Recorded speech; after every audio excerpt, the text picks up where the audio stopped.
My name is Darcy. I'm 32 years old, and I built a wealth management firm from a folding table in a studio apartment in Atlanta. By the time my family decided to walk back into my life, I had 60 employees, 3 floors of premium office space in downtown Atlanta, and a client portfolio worth over $400 million. They came in on a Wednesday morning like they owned the place. My father dropped a stack of papers on my conference table. My mother stood behind him with that tight little smile she reserves for moments she thinks she's winning, and my brother leaned against the doorframe with his arms crossed, like he'd already redecorated my office in his head. My father told me I was going to sign over 51% of my company to my brother and install him as chief investment officer. What none of them knew was that the building they were standing in, all 14 floors of it, belonged to me. I grew up in a family that had opinions about women and money, and those opinions basically boiled down to this: women are for spending it, not making it. My father ran a regional insurance brokerage and never let me forget that the business would go to my brother one day. My brother is 3 years younger than me, dropped out of a finance program twice, and once told a client that compound interest was more of a philosophy than a math thing. He failed his Series 65 licensing exam 4 times. 4. My father to this day refers to him as a natural at the business. I left home at 22 with a finance degree, $5,300 in savings, and a driving need to prove something I couldn't even fully name yet. By 28, I had founded Crestline Capital Advisors. By 30, we had cleared $100 million in managed assets.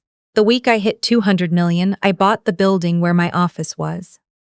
I kept the purchase under a holding company, not because I was ashamed, because I already knew that if my family found out, they'd find a way to make it about them. The Wednesday it all started, I was in the middle of closing the largest deal of my career. Hugo Bancroft and James Whitley were seated across from me at the long glass conference table on the 9th floor. Hugo ran one of the largest private equity operations in Georgia. James managed a family office for 3 generations of old money out of Savannah. Together, they were moving nearly $60 million in assets under our management. My team had spent 4 months on the pitch. Hugo had his pen in his hand. James was reviewing the final page of our fee structure. The room smelled like coffee and new carpet, and the specific, weightless electricity of a deal about to close. Then the door opened. I looked up expecting my assistant. Instead, I saw the 3 people I had spent a decade and a half quietly, methodically building distance from. My father came in first, still wearing the kind of suit that says, "I used to have money." My mother followed 2 steps behind, chin up, designer bag on her arm, the specific posture she uses when she wants you to know she's aware of her own presence. And my brother came in behind them both, hands in his pockets, glancing around my office with the casual, proprietary interest of someone who's already decided it belongs to him. My father walked right past my clients and dropped a manila folder in front of me on the table. I kept my voice very quiet. "What are you doing here?" It wasn't a question. It was a boundary being drawn in real time. "We're fixing something that should have been fixed years ago," my father said. He tapped the folder. 51% of Crestline transfers to your brother. He takes the Chief Investment Officer title. Effective today. Sign it. Hugo Bancroft had stopped reaching for his pen. "You're in the middle of a private client meeting," I said. "I need you to leave." My mother made that sound she makes, the small, theatrical exhale, and looked at my clients with the expression of someone signaling she is the reasonable one in the room. "I'm so sorry you're seeing this," she said, as if I were the one who had barged in. "Darcy has always had a difficult time accepting guidance from family. We're here to correct a situation that's gotten out of hand." My brother hadn't even looked at me yet. He was standing near the credenza along the wall, reading my framed client letters with the look of someone taking inventory. "Your brother," my father said, his voice going to that register he reserves for announcements, "has a natural instinct for wealth management. Everyone in our circle knows it. It's embarrassing that he's not already running this operation. You've had your experiment. Now it's time to let someone with the right instincts take the wheel. The right instincts, I repeated. You mean the brother who failed his Series 65 4 times, who has never managed a single client, who left his last 2 finance jobs inside of 6 months each. He had difficult supervisors, my mother said immediately. My brother finally looked at me. He smiled, and it was the most infuriating smile I have ever seen in my life. Dad knows the building management personally, he said. They play racquetball together. If you don't sign, he makes a call and your lease gets reviewed. I'd just cooperate. I let the silence sit for one full breath. Then I smiled, not warmly. It was the smile you smile when you've been waiting for exactly this. Go ahead, I said. I slid the desk phone across the table toward my father. Call him right now, I'll put it on speaker. My father hesitated for a fraction of a second. Then his ego wouldn't let him back down. He pulled out his phone and dialed, holding it up with the satisfied air of a man who has never once in his life been wrong about anything. It rang, the room held completely still. The call connected. Property management, this is Stephen. Stephen, my father said, inflating his voice the way he does. This is Dale. I'm in suite 900 right now and I need to discuss the lease situation for Crestline Capital Advisors. I know the building owner personally. I need this resolved today. A pause, a short one. Mr. Dale, Stephen said, I'm actually glad you called. The owner left me specific instructions this morning. She mentioned you might reach out. My father frowned. She? Yes, sir. The sole owner of this building is Darcy. She purchased the property 18 months ago through a private holding company. I work for her. You're currently standing in a building she owns. Hugo Bancroft made a sound that was almost a laugh, but was still too polished to quite become one. James Whitley slowly set down his pen and leaned back in his chair with the expression of a man who has just witnessed something he will be describing at dinner parties for years. My father stared at the phone like it had bitten him. Stephen continued. The owner also asked me to let you know that if you don't vacate the premises within the next 60 seconds, she's authorized me to contact Atlanta PD regarding trespassing. Have a great day. The line dropped. Nobody spoke for 5 full seconds. My brother's face went gray.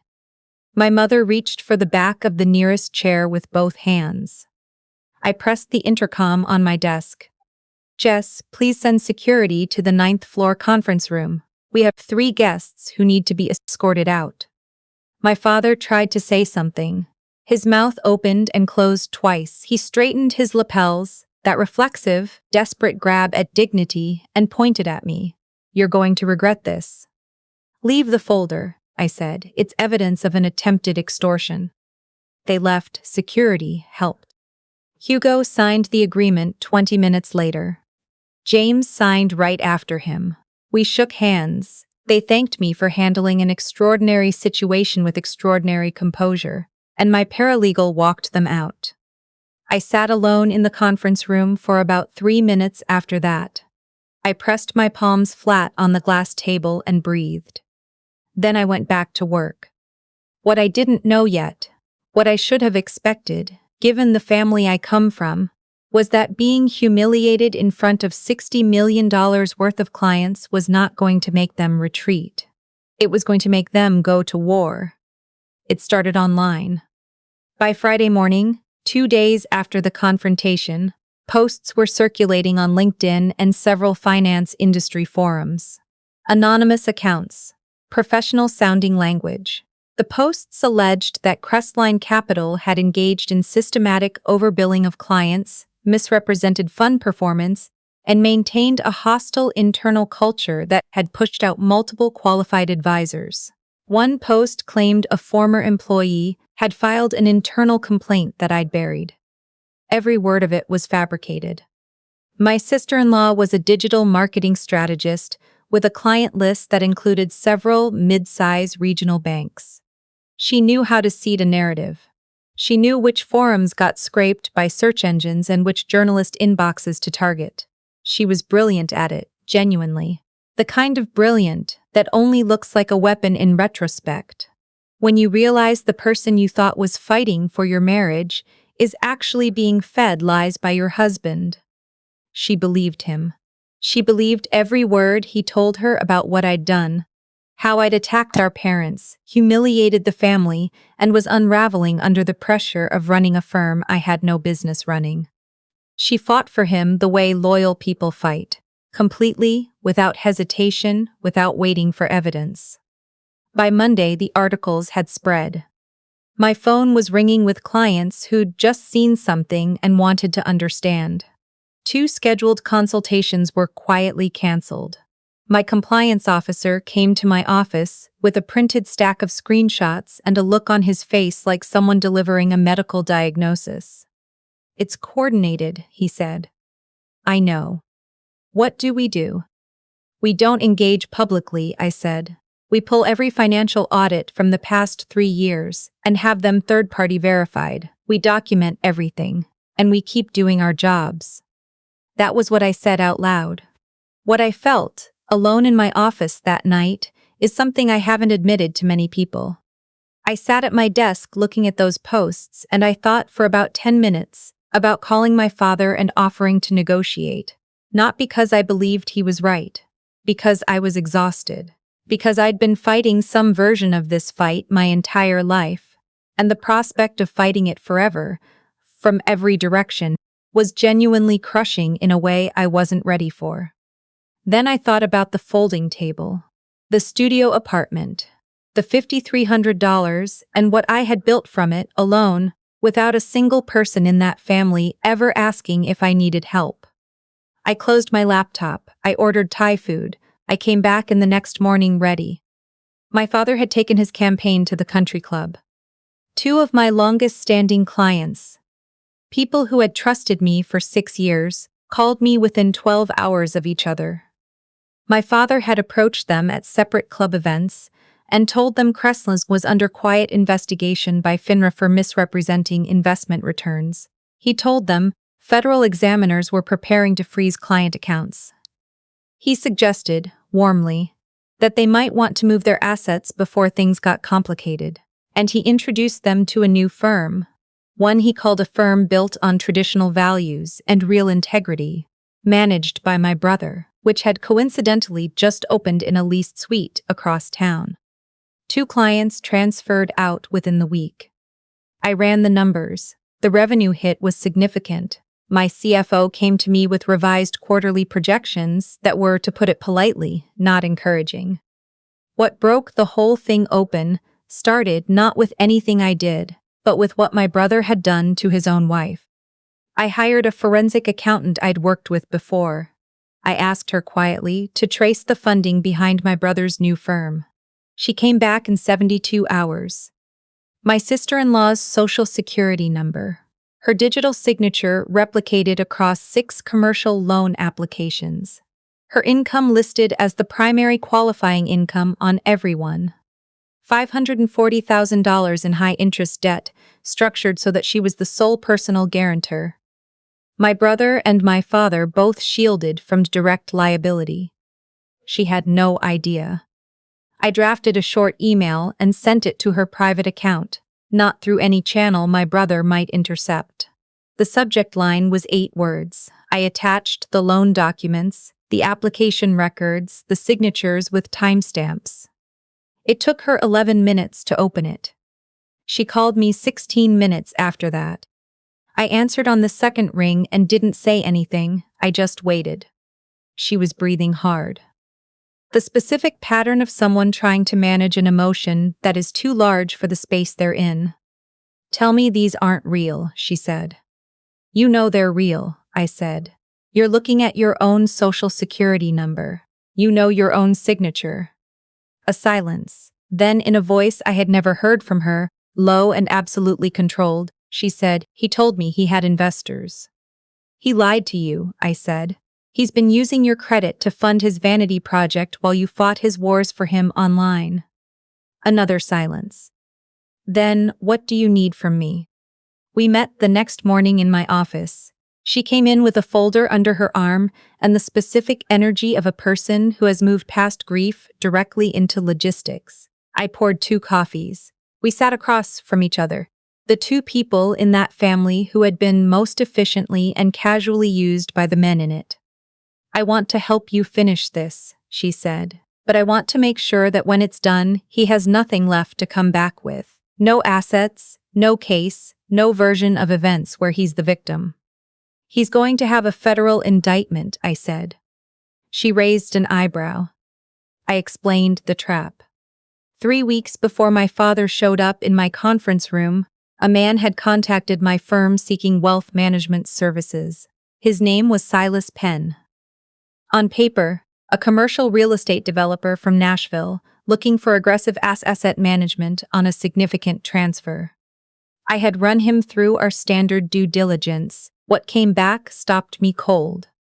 Silas Penn was a known associate of a securities fraud operation that had been under joint SEC and FBI investigation for nearly a year. Every meeting he attended, every call he made, was being monitored by federal agents. I had declined his business quietly, citing a conflict of interest. I had kept the file. I had one employee, I'll call him Riker, who I knew had been quietly passing my schedule and meeting details to my father. I had caught him twice and said nothing, because a spy you know about is a spy you can use. I printed the pen file on my best letterhead. I highlighted the asset transfer figures. I added handwritten margin notes that made it look like I was desperately trying to figure out how to move forward with the account despite Schleitzatsla's current complications. I laid the folder open on my desk and left the room for 12 minutes to retrieve something from the records room down the hall, leaving my office door slightly ajar. Riker had photographed every page before I returned. By the time I sat back down at my desk, those images were already on their way to my father's phone. Penn played his role without a single missed beat.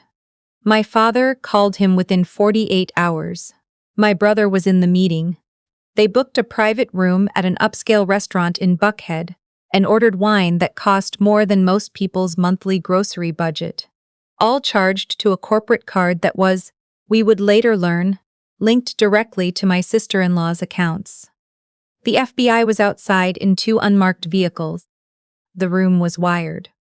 My father told Penn that Crestline was going under, and that Penn would be far better served by my brother's new firm, which had, and I'm quoting from the federal transcript that was later made public, a more flexible approach to compliance requirements. My brother then outlined, in specific and enthusiastic detail, a structure for moving Penn's assets through a series of domestic and offshore vehicles designed to obscure the paper trail from federal examiners. They signed a retainer agreement that night. A wire transfer cleared the following morning to confirm the engagement. The arrest warrants were issued by noon. My parents had planned a charity gala for that Saturday, a benefit dinner my mother had organized for years, held at a hotel ballroom in Buckhead.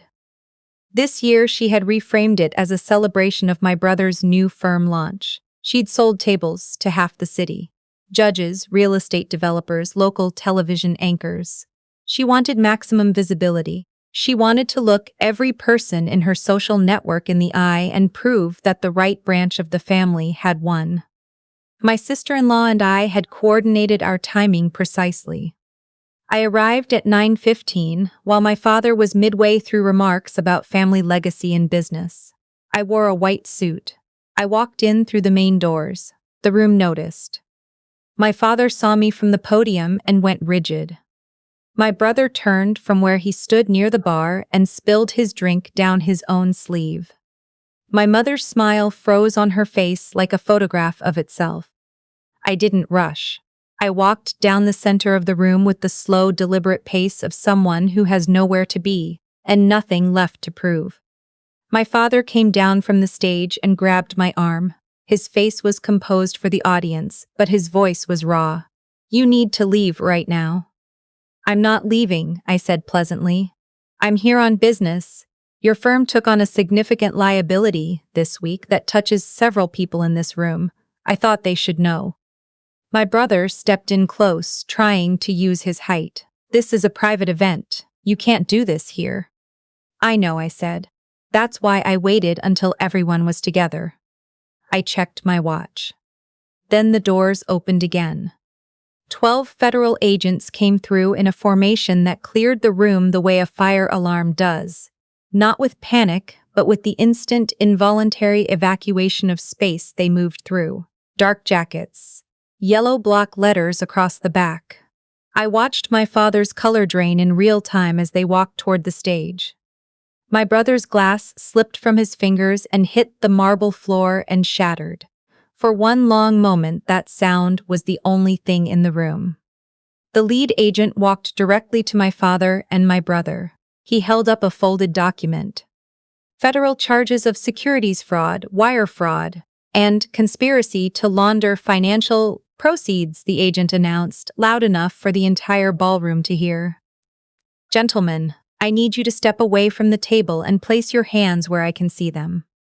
My brother started crying immediately. My father puffed up and told the agent he had no jurisdiction, that this was an outrage, that he would have their badges by morning. It lasted about 20 seconds. Then the handcuffs went on. My mother was standing on the stage. She had gone so still. She looked like a photograph of herself. My sister-in-law was standing at the edge of the crowd. She watched until my brother looked up at her through his tears and said her name. You have to fix this, he choked out. Call your contacts. Issue a statement. Tell them it's a misunderstanding. That's what you do, you fix things. She walked forward through the crowd. People stepped back without knowing why. She climbed the steps to the stage. She stood at the podium. She adjusted the microphone. The room went completely quiet. My husband, she said, her voice steady and clear enough to reach the back of the ballroom, is asking me to manage a crisis. She opened her folder on the podium. I am a crisis manager, so let me manage this one honestly. She held up the first loan document. While I was working 60-hour weeks building my own client base, my husband was using my social security number to take out $540,000 in debt against my credit. He made me the sole personal guarantor. He didn't tell me. He didn't ask. He stole my financial identity to buy himself the appearance of a functioning business, and then he asked me to use my professional reputation to protect him when it collapsed. A sound moved through the crowd, something between a gasp and a murmur that settled into stunned silence. These are the documents, she said. The loan applications, the timestamps, the signatures. Anyone here who wants to verify them is welcome to.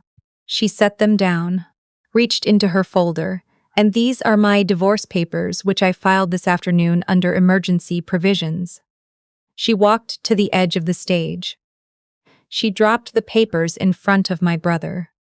Then she walked down the stairs through the parted crowd and came to stand beside me. We didn't say anything to each other.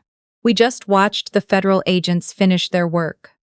My father received a 4-year federal sentence. His professional licenses were suspended, which ended any possibility of returning to the insurance business. My brother entered a plea agreement that included full financial restitution, meaning every asset he had was subject to collection. The restitution tied directly to the debt he'd taken out in my sister-in-law's name. She was made whole. I made sure our legal team prioritized it above everything else. My mother lost the house 8 months after the gala. The mortgage had been leveraged against accounts my father quietly drained to fund my brother's startup costs. The bank moved efficiently. Her country club friends did not return her calls. High society is remarkably unsentimental about association with federal fraud convictions. She called my office 4 months later. My receptionist told me a woman was in the lobby, upset, saying she was my mother and needed to speak with me urgently. I had her sent up. She looked smaller than I remembered. The posture that used to signal ownership, that chin-up, shoulders-back performance, was gone. She wore clothes that were still good quality but visibly old. She sat down across from my desk. For a moment, she just looked at the room, at the view, at the framed letters on my wall from clients who had trusted me through every. Then she started to cry. She told me about the apartment, the debt collectors, how my brother wasn't speaking to her because he blamed her, somehow, for not doing more. She said blood was blood. She said she was sorry for some things. She said she had always, in her own way, wanted what was best for me. I listened to all of it. Then I opened my desk drawer and placed two things on the table between us. A legal document I had drafted the week before in anticipation of this exact moment, and a check. The check was for $800. She looked at it. Then she looked at me. "That's not a gift," I said. "It's a transaction. The document is a legal agreement. It states that you will have no further contact with me, my employees, or my clients. You will not discuss me publicly in any capacity. In exchange, I won't pursue the outstanding liability from your role in the campaign against Crestline, and I'll provide the one-time payment in front of you." $800, she said. Her voice was flat. "It covers your first month somewhere new," I said. "Which is more than you once offered me when I needed a cosigner, and you told me my ambition was a waste of money." She sat with that for a long moment. Then she picked up the pen and signed. I watched her do it, every line. I didn't feel the triumph I had once imagined I would. I felt something quieter and more permanent, the specific piece of a door finally, properly, forever closed. She stood. She took the check. She didn't look at me on her way out. The heavy oak doors clicked shut. I sat in the silence of my office for a moment. The city was below me. The building was mine. The work was mine. I had built every square foot of it without asking them for a single thing. My sister-in-law is now Director of Communications and Investor Relations at Crestline Capital. She's the most effective communications professional I have ever worked alongside, partly because she has seen exactly what it looks like when a narrative collapses, and she has a pathological unwillingness to let that happen on her watch. One evening last fall, we were on the rooftop terrace of the building, my building, watching the city turn from gold to deep October blue. She had a glass of wine, so did I. "My brother emailed me last week," she said. She said the word, my brother, flatly, without heat. "He's working nights at a logistics warehouse. He wanted to know if I'd write him a professional reference." "What did you do?" "I had to block his address." "You?" "My mother sends a card every few months. I don't open them." She nodded. We stood in quiet for a while, watching the lights of the city spread out below us. Somewhere in that grid was the building we were standing on top of, the one my father had confidently threatened to use against me while standing inside it, not knowing that every single floor of it belonged to me. She raised her glass. "To the men who thought they could walk into our lives and redecorate," she said. I raised mine. "And to the spectacular, irrevocable cost of underestimating women who refuse to disappear." The glasses met with a clear, clean sound that rang out over the rooftop and dissolved into the Atlanta night. We had built this, all of it, and not one person who had tried to take it, not the ones who shared my blood, not the ones who weaponized my family against me, not the ones who sent federal threats and funeral flowers and fraudulent documents, had managed to take a single brick of it. If you have ever had to draw a hard line between yourself and the people who were supposed to love you unconditionally, if you've ever had to choose between your peace and their comfort, between your future and their approval, I want you to know something. You are not heartless for making that choice. You are not ungrateful. You are not cold. You are simply finally done. Tell me in the comments. Have you ever had to cut a tie that was supposed to be permanent? I read every single one. And if this story reached you, hit like and subscribe. There's more where this came from. Cherry Revenge.